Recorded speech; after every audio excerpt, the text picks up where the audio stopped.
السلام علیکم دوستو، آج کی کہانی کا نام ہے ایک چور کی توبہ۔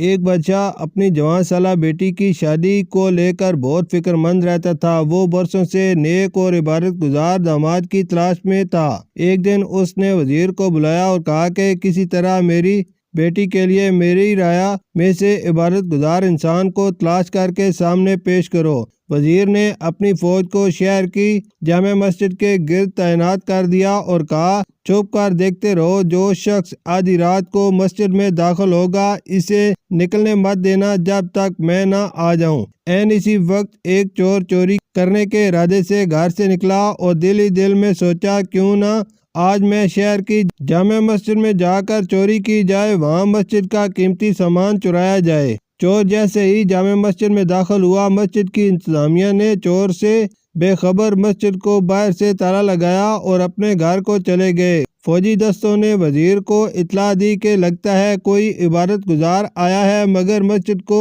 تالا لگ چکا ہے۔ اب صبح کی اذان پر ہی مسجد کھلے گی تو پتہ چلے گا کون ہے۔ وزیر جلدی سے مسجد پہنچا اور صبح کی اذان کا شدت سے انتظار کرنے لگا تاکہ اندر موجود نیک انسان کو بادشاہ کے سامنے حاضر کیا جا سکے۔ جیسے ہی مسجد کھلی، وزیر دستے سمیت اندر داخل ہوا۔ چور یہ دیکھ کر گھبرایا کہ آج تو پکڑا گیا اور جلدی سے نماز کی نیت باندھ لی۔ جو ہی سلام پھیرتا فوراً کھڑا ہو کر دوبارہ نیت باندھ لیتا۔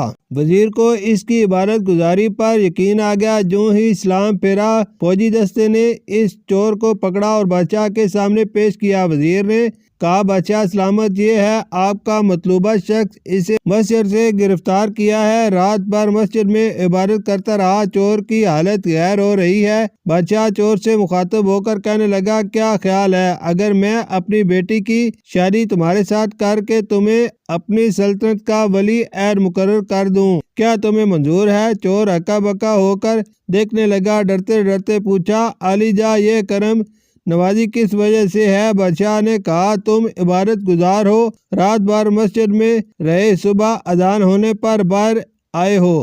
چور دل ہی دل میں سوچنے لگا، اے اللہ، میں چوری کی نیت سے ہی صحیح مگر تیرے گھر میں گیا، دکھلاوے کی نیت سے ہی صحیح نماز ادا کی اور بدلے میں تو نے دنیا میرے قدموں میں ڈال دی۔ اگر میں سچ مچ عبادت گزار ہوتا اور راتوں کو تہجد پڑھا کرتا تو پھر نہ جانے تیرا انعام کتنا بڑا ہوتا۔ وہیں کھڑے کھڑے نادم ہو کر تائب ہوا۔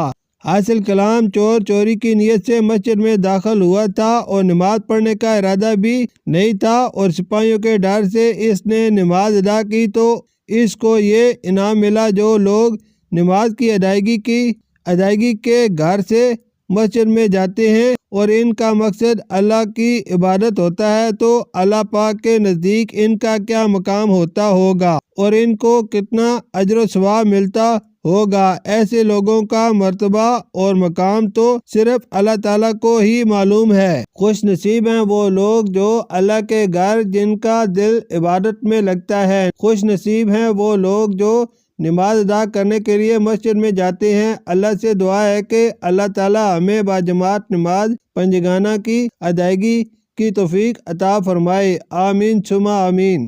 شکریہ۔